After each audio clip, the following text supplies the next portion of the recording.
Hello students, exercise 11.2 से question number 3 करेंगे। Verify the following. नीचे 3 स्टेटमेंट्स दे रखी हैं, ये तीनों की तीनों वेरिफिकेशन से रिलेटेड है। इनमें जो भी स्टेटमेंट में लिखा हुआ है उसको आपको वेरीफाई करना है। फर्स्ट पार्ट देखिए, यहाँ पे ये कोई किसी पॉइंट के कोऑर्डिनेट्स दे रखे हैं, ये किसी दूसरे पॉइंट के कोऑर्डिनेट्स दे रखे हैं एंड ये किसी तीसरे पॉइंट के कोऑर्डिनेट्स दे रखे हैं। Are the vertices of an isosceles triangle, यानी ये जो 3 पॉइंट्स हैं ये किसी आइसोसेलेस ट्रायंगल के वर्टिसेस हैं। अब आइसोसेलेस ट्रायंगल एक ऐसा ट्रायंगल होता है जिसकी 2 साइड्स जो है लेंथ में बराबर होती है। तो यहाँ पे हमें यही करना है कि जैसे ये ट्रायंगल पी क्यू आर है, मान लीजिए ये जो पहला पॉइंट है इसे मैं अगर पी मान लेता हूँ और दूसरे पॉइंट को अगर मैं क्यू मान लेता हूँ और तीसरे पॉइंट को अगर मैं पॉइंट आर मान लेता हूँ, तो फिर ये ट्रायंगल पी क्यू आर इस तरह से बन जाएगा। अब मैं बारी बारी से पी क्यू का डिस्टेंस फाइंड करूंगा, फिर क्यू आर का, फिर पी आर का। इन तीनों डिस्टेंस को मैं फाइंड कर लूंगा डिस्टेंस फॉर्मूला से। अगर इन तीनों में कोई भी 2 साइड इक्वल मेरे को मिल जाती है तो ये वेरीफाई हो जाएगा कि ये जो तीनों पॉइंट्स हैं ये किसी आइसोसेलेस ट्रायंगल के वर्टिसेस के कोऑर्डिनेट्स दे रखे हैं। तो बेसिकली इसके अंदर डिस्टेंस फॉर्मूला ही हमने यूज करना है। पहले मैं पी क्यू की लेंथ फाइंड करता हूँ, तो हम लिखेंगे पी क्यू। इसको हटा देते हैं, अब इसका काम खत्म। पी क्यू के लिए जो P पॉइंट के जो कोऑर्डिनेट्स हैं ये x1, y1 और z1 लिखे जाएंगे और Q के लिए ये x2, ये y2 और ये z2 लिखा जाएगा। फॉर्मूला हम एक बार लिख चुके हैं ऊपर डिस्टेंस का। एक क्वेश्चन में एक बार फॉर्मूला आपने ज़रूर लिखना है। तो x2 माइनस x1 का होल स्क्वायर, यहाँ x2 1 है और x1 है 0, यानी 1 माइनस 0 इसका होल स्क्वायर, प्लस में y2 माइनस y1 यानी कि 6 माइनस 7 इसका होल स्क्वायर, प्लस में z2 माइनस z1 माइनस 6 और माइनस, और ये माइनस 10 इसका खुद का माइनस है, ये फॉर्मूले का माइनस और ये माइनस 10 ये इसकी वैल्यू है, इस सारे का होल स्क्वायर। इसे सिंप्लीफाई करते हैं, ये अंडर रूट हो गया, 1 माइनस 0 1 हो गया तो 1 का स्क्वायर हो गया, प्लस में 6 माइनस 7 ये माइनस 1 हो गया, इसका स्क्वायर हो गया, प्लस में यहाँ माइनस 6 है और यहाँ माइनस इंटू माइनस प्लस हो गया, यानी माइनस 6 और ये प्लस और ये 10 और इसका होल स्क्वायर। सॉल्व करते हैं आगे, 1 का स्क्वायर 1 हो गया, प्लस माइनस 1 का स्क्वायर ये भी 1 हो गया, आगे ये प्लस हो गया, माइनस 6 प्लस 10 ये प्लस का 4 हो गया, प्लस का 4 का स्क्वायर करेंगे 4 4 16 हो गया। तो 1 प्लस 1 और 16 17 18 रूट में 18। तो पी क्यू की जो लेंथ आ गई है यहाँ पे फिगर में अगर देखें तो ये आ गई है रूट 18। अब मैं वैल्यू फाइंड कर लेता हूँ क्यू आर की। लाइन से चलेंगे हम, पी क्यू फिर क्यू आर फाइंड कर लेते हैं। क्यू आर के लिए आपको ऊपर से देखते रहना कोऑर्डिनेट्स को। यहाँ पे Q R is equal to ये अंडर रूट, वैल्यू लगाते हैं x2 माइनस x1। अब क्यू आर निकाल रहे हैं तो ये x1 हो जाएगा, ये y1 हो जाएगा, ये z1 हो जाएगा, ये x2 हो जाएगा, ये y2 हो जाएगा और ये z2 हो जाएगा। तो x2 माइनस x1 यानी कि 4 माइनस 1, तो 4 माइनस 1 इसका स्क्वायर हो गया, प्लस में y2 माइनस y1 यानी 9 माइनस 6 इसका होल स्क्वायर हो गया, प्लस में z2 minus z1 minus 6 minus minus 6 minus 6 minus minus 6 इसका होल स्क्वायर।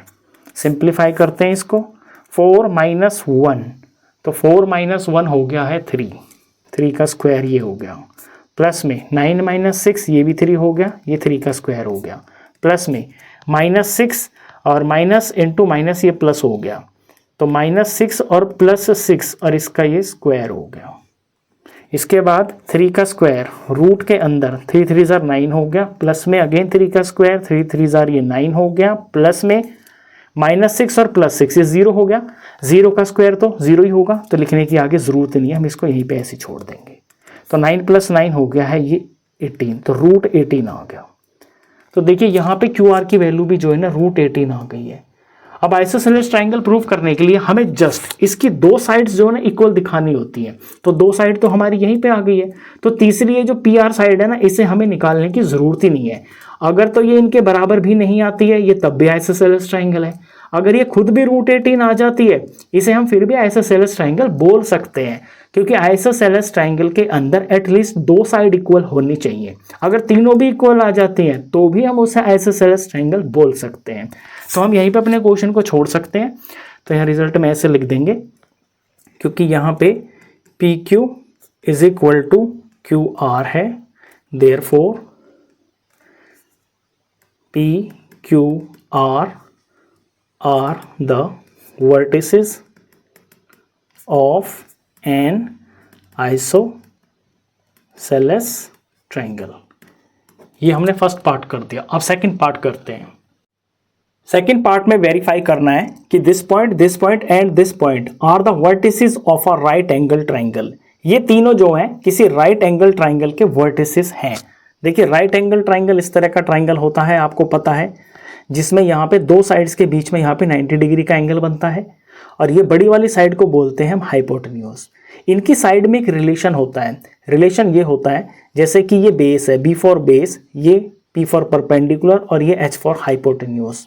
तो राइट एंगल ट्रायंगल के अंदर बेस का स्क्वायर प्लस में परपेंडिकुलर का स्क्वायर, इन दोनों के स्क्वायर का जो सम होता है वो अकेले हाइपोटेन्यूज के स्क्वायर के बराबर होता है। ये प्रॉपर्टी आपको पता है 8th क्लास से। इसी प्रॉपर्टी का यूज हम यहाँ पे करेंगे। तो ये जो 3 पॉइंट हमें दिए हुए हैं, इनको पहले तो हम कुछ मान लेते हैं। लेट सपोज ये ए पॉइंट हो गया, ये बी पॉइंट हो गया और ये हो गया सी पॉइंट। अब यहाँ से मैं इस ट्राइंगल की तीनों साइड्स को फाइंड करता हूँ। इन तीनों साइड्स को मैं फाइंड करूंगा, उनमें से जो दो छोटी होंगी ना, जो दो स्मॉल साइड्स होंगी वो बेस और परपेंडिकुलर होगी, और जो अकेली होगी ना, जो सबसे बड़ी होगी, वो होगी हाइपोटेन्यूज। तो फिर हम इनको ना इस तरह से लगाएंगे, बेस का स्क्वायर परपेंडिकुलर का स्क्वायर, एक वैल्यू निकालेंगे और फिर हाइपोटेन्यूज का स्क्वायर करके वो वैल्यू को चेक करेंगे। अगर ये चीज़ बराबर आती है तो वेरीफाई हो जाएगा। तो इसके अंदर हम सबसे पहले निकालते हैं ए बी साइड निकाल लेते हैं। ट्रायंगल की ए बी साइड निकालते हैं। तो फॉर्मूला मैंने ऊपर लिखा हुआ है, distance formula x2 minus x1 का होल स्क्वायर अंडर रूट में x2, ए और बी ले रहे हैं पहले। तो ये जो चीज़ें हैं ये यहाँ पे x2 y2 z2 है, ये x1 y1 और ये z1 है। तो -1 माइनस 0 इसका होल स्क्वायर प्लस में y2 माइनस y1 6 माइनस 7 इसका होल स्क्वायर प्लस में z2 माइनस z1 यानी 6 माइनस 10 इसका होल स्क्वायर। जल्दी से इसको सॉल्व करके इसका आंसर निकाल लेते हैं। तो ये -1 माइनस 0, तो ये तो -1 ही हो गया, -1 का स्क्वायर हो गया, प्लस में 6 माइनस 7 ये भी -1 हो गया, इसका होल स्क्वायर हो गया, प्लस में 6 माइनस 10 ये हो गया -4 और ये इसका होल स्क्वायर हो गया। यहाँ पे अगले स्टेप में ये रूट आ गया, -1 का स्क्वायर करेंगे 1 आ गया, प्लस में -1 का फिर से स्क्वायर करेंगे, ये प्लस का 1 आ गया, और प्लस में -4 का स्क्वायर करेंगे, 4 4 जार 16, तो ये प्लस का 16 आ गया। इनका सम कर देंगे तो अंडर रूट में इनका सम आ रहा है 18। तो रूट 18 एक साइड आ गई है। अभी ए भी निकाल दिया, अब मैं निकालता हूँ बी सी साइड। तो बी सी साइड हम यहाँ पे निकालते हैं, B C is equal to under root start x2 minus x1। तो अब बी और सी निकाल रहे हैं, तो जो बी वाले हैं ये x1 y1 और z1 है, और सी वाले x2 y2 और ये z2 है। तो ध्यान से देखना, बी और सी पे ही फोकस रखना है आपको। x2 माइनस x1 यानी -4 माइनस -1, -4 माइनस इसमें से -1 और फिर इसका होल स्क्वायर, प्लस में y2 माइनस y1 यानी 9 माइनस 6, तो 9 माइनस 6 इसका होल स्क्वायर, प्लस में z2 माइनस z1 यानी कि 6 माइनस 6 इसका होल स्क्वायर। इसकी वैल्यू जल्दी से फाइंड कर लेते हैं। तो यहाँ इस पे थोड़ा ध्यान देना, -4 माइनस इंटू माइनस, ये -4 हो गया, माइनस इंटू माइनस ये प्लस हो गया और ये 1 हो गया, इसका होल स्क्वायर हो गया, प्लस में 9 माइनस 6 3 होता है, तो ये 3 का स्क्वायर हो गया, प्लस में 6 माइनस 6 0 होता है, तो मैंने यहाँ पे 0 का स्क्वायर लिख दिया। अब नीचे देखिए ये अंडर रूट स्टार्ट हो गया, यहाँ पे -4 + 1 लिख ही देता हूँ ताकि आपको ध्यान भी रह जाए। -4 + 1 -3 होता है, तो ये -3 का स्क्वायर हो गया, प्लस में ये मैं कॉपी कर देता हूँ एक बार, ये 3 का स्क्वायर हो गया, और 0 का स्क्वायर लिखने की ज़रूरत नहीं है, वो आंसर 0 ही होता है। नेक्स्ट स्टेप के अंदर -3 का स्क्वायर करेंगे तो 3 3 जार 9 ही आएगा, ये प्लस का, यहाँ 3 का स्क्वायर, ये भी प्लस का 9 ही आएगा, 9 + 9 ये रूट 18 हो गया। तो दो साइडें आ गई हैं अब तक, और दोनों की दोनों ना रूट 18 और रूट 18 ही आ रही हैं। अब मेरे को तीसरी साइड और निकालनी है इसके अंदर। ट्राइंगल में मैंने ए बी निकाल दिया, बी सी निकाल दिया। अब ए सी निकालूंगा मैं इसमें। ए सी निकालने के लिए ऊपर से ये देखते रहना, आप यहीं से देखना। अब हम निकाल रहे हैं ए सी, ये अंडर रूट स्टार्ट, क्योंकि ए सी निकाल रहे हैं तो ए वाले ये जो कोऑर्डिनेट्स हैं x1 y1 z1 है और सी वाले x2 y2 और ये z2 है। तो बी पे आपको कोई ध्यान नहीं देना है, ए और सी पे फोकस करना है। तो -4 में से माइनस करना है ये 0, ये हो गया x2 माइनस x1 का होल स्क्वायर। फिर y2 माइनस y1 का होल स्क्वायर, 9 माइनस 7 इसका होल स्क्वायर। फिर z2 माइनस z1 यानी 6 माइनस 10 इसका होल स्क्वायर। ये अंडर रूट स्टार्ट, -4 माइनस 0 तो -4 ही हो गया, -4 का स्क्वायर लिख दिया मैंने। प्लस में 9 माइनस 7 ये 2 हो गया, इसका स्क्वायर लिख दिया। प्लस में 6 माइनस 10 होता है -4, इसका होल स्क्वायर हो गया। नेक्स्ट स्टेप में ये अंडर रूट हो गया, -4 का स्क्वायर करेंगे, माइनस माइनस प्लस हो गया, 4 4 जार 16 हो गया। प्लस में 2 का स्क्वायर, 2 2 जार 4 हो गया। प्लस में -4 का स्क्वायर करेंगे, प्लस का 16 हो गया। इन सबको ऐड कर लेते हैं रूट के अंदर, 16 16 16 दूनी 32, 33 34 35 36, रूट 36 आ गया। तो ये ए सी साइड आ गई है। ये जो ए सी साइड है ये इसमें इन दोनों साइडों से बड़ी है, यानी मैं ये ऐसे बोल सकता हूँ कि इसमें ये जो दो साइड है ना, ये जो रूट 18 नहीं है, ये तो ये वाली साइड होंगी बेस और परपेंडिकुलर। जो सबसे बड़ी वाली है ये है इसके अंदर ये हाइपोटेन्यूस रूट 36। अब मैं ये देखता हूँ क्या इन दोनों के स्क्वायर का सम क्या इसके बराबर आता है, तो वो चीज़ हमने यहाँ पे वेरीफाई करनी है। तो सिंस यहाँ पे पहले हम ए बी का स्क्वायर प्लस में ए बी और बी सी का स्क्वायर, इसकी वैल्यू निकालते हैं। ये है रूट 18 इसका स्क्वायर और बी सी भी रूट 18 ही आया है, इसका होल स्क्वायर। 18 का अंडर रूट 18 का स्क्वायर करेंगे तो ये 18 आ गया, प्लस में इसका स्क्वायर करेंगे तो ये 18 आ गया, 18 हो गया है 36। तो इन दोनों साइडों के स्क्वायर का सम 36 आ गया। अब अकेले इसका निकाल लेंगे, ये जो सबसे बड़ी साइड आई है यानी कि ए सी। तो ए सी का जो स्क्वायर है यहाँ पे, ए सी है 36 रूट में, इसका होल स्क्वायर करेंगे तो स्क्वायर से रूट खत्म हो जाएगा, तो ये आ गया 36।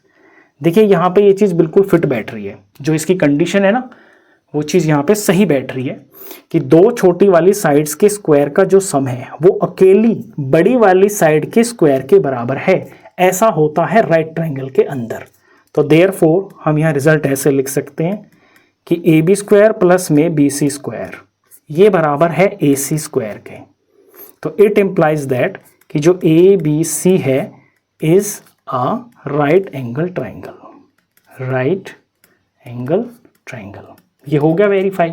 अब करते हैं इसका थर्ड पार्ट के अंदर दिस एंड दिस, ये 4 पॉइंट है, are the vertices of a parallelogram. ये किसी पैरेललोग्राम के वर्टिसेस हैं, ये आपने वेरीफाई करना है। पैरेललोग्राम की प्रॉपर्टी पहले समझिए। पैरेललोग्राम की अपोजिट साइड्स बराबर होती हैं। अगर मैं इसको नेम देता हूँ ए बी सी और ये डी, इसको हमको सीक्वेंस में ही नाम देना होता है। तो इसमें जो ए बी है वो सी डी के बराबर होती है और जो ये बी सी साइड है ये ए डी के बराबर होती है। एक तो इसकी अपोजिट साइड्स बराबर होती हैं। दूसरी प्रॉपर्टी इसकी डायगोनल की होती है कि डायगोनल जो है ना इसके छोटे बड़े होते हैं। जो ए सी है वो बी डी के बराबर जो है नहीं होता है, क्योंकि पैरेलल यहाँ तो दिख रहा है कि थोड़ा थोड़ा सा बराबर सा लग रहा है, लेकिन ऐसा भी पैरेललोग्राम हो सकता है। तो इसमें जो वर्टिसेस थोड़ी दूर जा रही होती है ना, ये डायगोनल बड़ा बनता है और जो वर्टिसेस थोड़ा अंदर की तरफ होते हैं ये डायगोनल छोटा होता है। तो ये जो प्रॉपर्टी है ना, ये प्रॉपर्टी यहाँ पे प्रूफ हो जानी चाहिए। इसके अंदर ये जो 4 पॉइंट्स दे रखे हैं, अगर मैं इनको यहाँ पे ए बी सी डी मानता हूँ, ये पॉइंट ए है, ये पॉइंट बी है, ये पॉइंट सी है और ये पॉइंट डी है। अगर मैं इसकी ये 4 साइड्स निकालता हूँ A B B C C D और ए डी, इनमें अगर ए बी और सी डी ये बराबर हुई और बी सी और ए डी ये लेंथ में बराबर हुई और इसके जो डायगोनल्स हैं ए सी और बी डी ये आपस में बराबर नहीं होने चाहिए, क्योंकि अगर डायगोनल्स बराबर हो गए ना तो फिर ये पैरेललोग्राम ना होके ये बन जाएगा रेक्टेंगल। ये बात आपको समझनी है कि पैरेललोग्राम के अंदर ही जो है डायगोनल्स छोटे बड़े होते हैं। अदरवाइज ये प्रॉपर्टी तो रेक्टेंगल में भी होती है, आमने सामने की साइड्स जो है रेक्टेंगल में भी बराबर होती है, लेकिन उसके जो डायगोनल्स होते हैं वो भी बराबर होते हैं। पैरेललोग्राम में ऐसा नहीं होता है। तो बेसिकली इसके अंदर हमें 4 साइड्स की लेंथ निकालनी है, 1 2 3 4, और ये जो 2 डायगोनल है ना इनकी भी हमको लेंथ निकालनी होगी। तो 4 बार इसके अंदर डिस्टेंस फॉर्मूला का यूज होगा। फिर हम ये देख लेंगे कि इसके अंदर क्या क्या चीज़ें ये फिट बैठ रही है। तो अब यहाँ क्वेश्चन की हम शुरुआत करते हैं। इस फिगर को आपको ध्यान में रखना है। सबसे पहले हम सीक्वेंस में निकालेंगे साइड्स को। मैं यहाँ बना लेता हूँ इसकी फिगर, जिससे हम देख देख कर क्वेश्चन को करेंगे।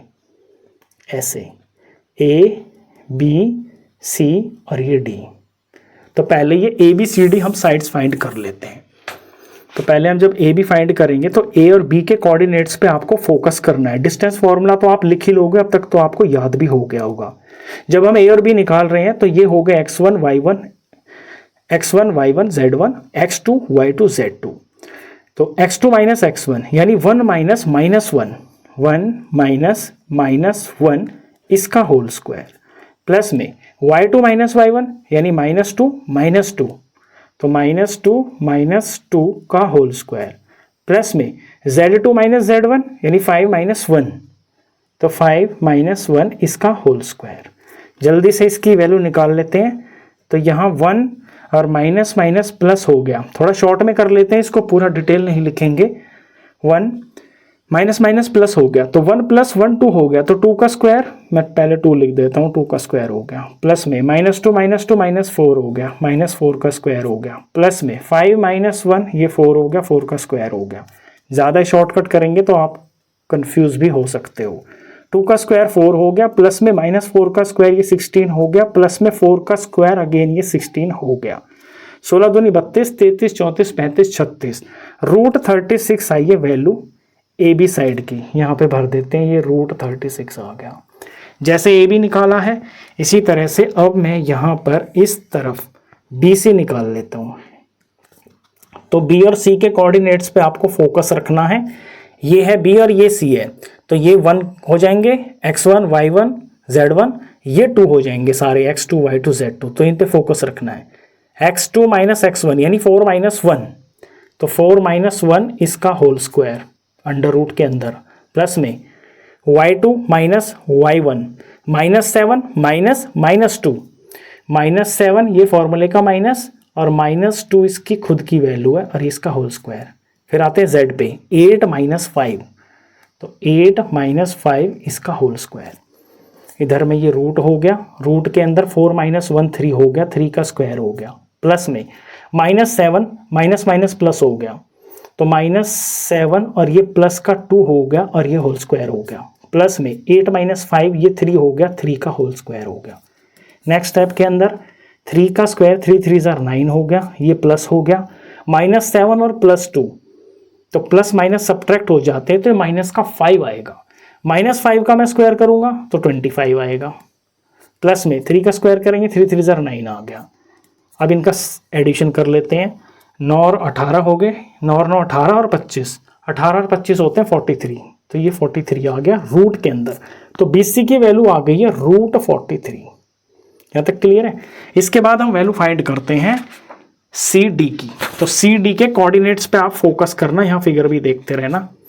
ये C है और ये D है, तो CD की वैल्यू फाइंड करते हैं। ये अंडर रूट स्टार्ट, इसके अंदर x2 माइनस x1 यानी 2 माइनस 4, 2 माइनस 4 इसका होल स्क्वायर हो गया, प्लस में -3 माइनस -7, -3 माइनस -7 इसका होल स्क्वायर हो गया, प्लस में 4 माइनस 8, तो 4 माइनस 8 इसका होल स्क्वायर हो गया। नेक्स्ट स्टेप के अंदर ये 2 माइनस 4 माइनस 2 हो गया, इसका होल स्क्वायर हो गया, प्लस में यहाँ थोड़ा ध्यान से देखना, मैं लिख देता हूँ, ये -3 हो गया, माइनस माइनस ये प्लस हो गया और ये 7 हो गया और ये इसका होल स्क्वायर हो गया, प्लस में 4 माइनस 8 सीधा सीधा माइनस का 4 हो गया, ये इसका स्क्वायर हो गया। इसके बाद रूट स्टार्ट, -2 का स्क्वायर करेंगे, ये प्लस का 4 हो गया, यहाँ पे 7 में से 3 गया तो 4 आया, 4 का स्क्वायर 16 हो गया, तो +16 हो गया, प्लस में -4 का स्क्वायर ये फिर से 16 हो गया। इनका सम करेंगे, 16 दूनी 32 33 34 35 36 √36 आ गया। देखिए सी डी साइड जो है ये √36 आ गई है। अब मैं निकालता हूँ ए डी साइड। तो अब आपको ए डी पे फोकस करना है, ए और डी के कोऑर्डिनेट्स पे फोकस कीजिए। यहाँ हम निकाल रहे हैं A D, bracket under root start. तो बी और सी पे ध्यान मत देना, आप डायरेक्ट ए और डी पे ध्यान देना। तो ए के हो जाएंगे ये x1 y1 और z1, ये x2 y2 z2। तो x2 माइनस x1 यानी कि 2 माइनस -1, तो 2 माइनस -1 इसका होल स्क्वायर प्लस में y2 माइनस y1 -3 - 2 इसका होल स्क्वायर प्लस में z2 माइनस z1 यानी 4 माइनस 1 इसका होल स्क्वायर। वैल्यू फिल कर ली। अब जल्दी से इसका आंसर निकाल लेंगे हम। यहाँ 2 माइनस इंटू माइनस प्लस हो गया, तो 2 + 1 इसका होल स्क्वायर हो गया प्लस में -3 - 2 ये -5 हो गया और इसका होल स्क्वायर हो गया प्लस में 4 - 1 3 हो गया, सीधा सीधा इसका होल स्क्वायर हो गया। नेक्स्ट स्टेप में ये √3 इनका सम आ गया, 2 + 1 3 हो गया, 3 का स्क्वायर 9 होता है, डायरेक्ट लिख लिया मैंने 9 प्लस में -5 का स्क्वायर 25 होता है प्लस में 3 का स्क्वायर ये 9 होता है। पीछे ये चीज़ हम कर चुके हैं, 9 दूनी 18 और 25, 18 और 25 43 होता है, तो √43 आ गया इसका। तो ये जो ए डी है इसकी वैल्यू यहाँ देखिए ये आ गया है √43। तो अभी तक हमने इतना तो दिखा दिया कि इसकी जो आमने सामने की साइड्स है ना वो बराबर है। अभी हमें काम करना है इनके डायगोनल पे। तो अब हम निकालेंगे BC और AD। अब हमें दोनों डायगोनल्स की लेंथ फाइंड करनी है। डायगोनल कौन कौन है हमारे, AC है और BD है। तो एक तो मेरे को BD फाइंड करना है और एक मेरे को AC फाइंड करना है। तो पहले BD हम फाइंड कर लेते हैं। BD के, सॉरी मैं गलत बोल रहा हूँ क्या, नहीं सही है, B और D। तो B और D पे फोकस करना, आप इस C को बीच में भूल जाना।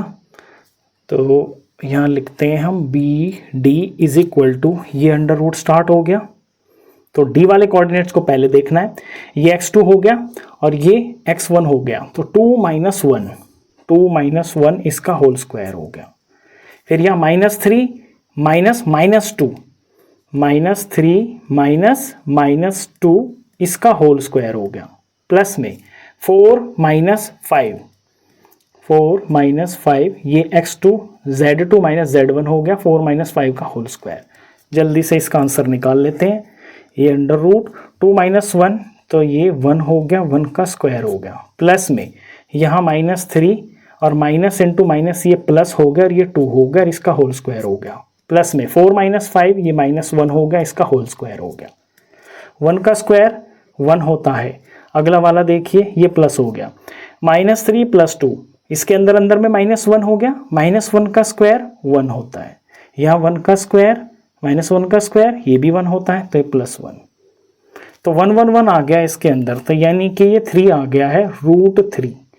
तो जो डायगोनल है यहाँ पे BD, B से लेके D तक, इसकी वैल्यू आ रही है √3। अब AC डायगोनल फाइंड करते हैं। तो A और C के कोऑर्डिनेट्स पे आपको फोकस करना है। AC अंडर रूट स्टार्ट, ये A है और ये C है, B को यहाँ पे आप मत देखना। तो x2 - x1 यानी 4 -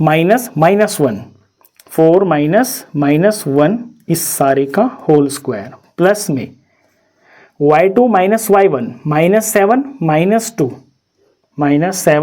- 2 इसका होल स्क्वायर।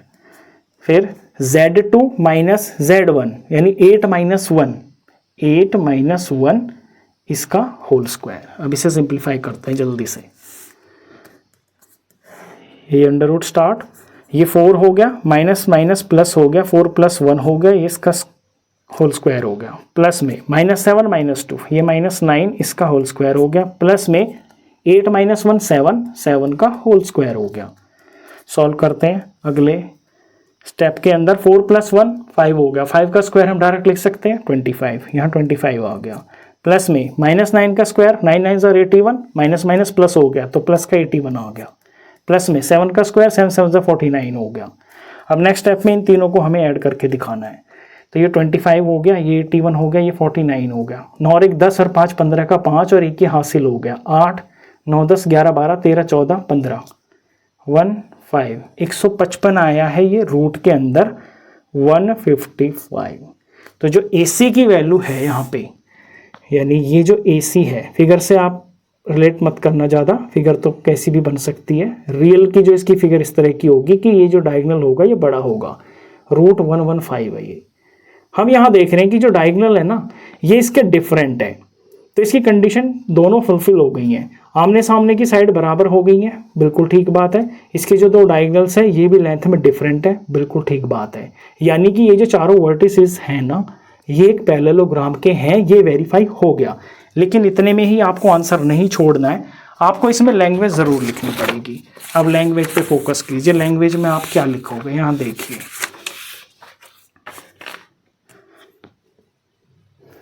फिगर देख लीजिए एक बार। यहाँ पे दोबारा से बना देते हैं हम। यहाँ पे फिगर के हिसाब से ही आपको स्टेटमेंट लिखनी होगी। ये A और B और ये C और D था और ये इसके डायगोनल्स थे। यहाँ पे ये दोनों बराबर हो गई थी, ये बराबर हो गई थी और डायगोनल्स इसके डिफरेंट थे। अब हम यहाँ लैंग्वेज में लिखेंगे सिंस जो AB है, AB is equal to CD। एक तो ये बात, दूसरा जो BC है वो AD के बराबर है, BC is equal to AD।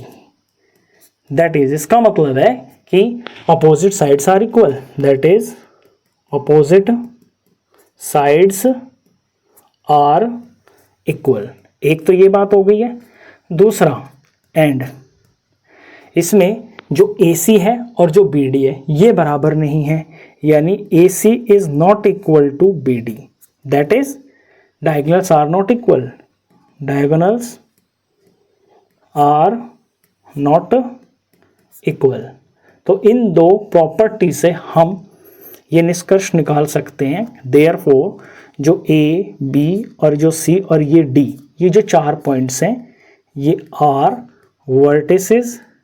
Vertices of a parallelogram. इस तरह से ये वेरीफाई हो जाता है। क्वेश्चन खत्म।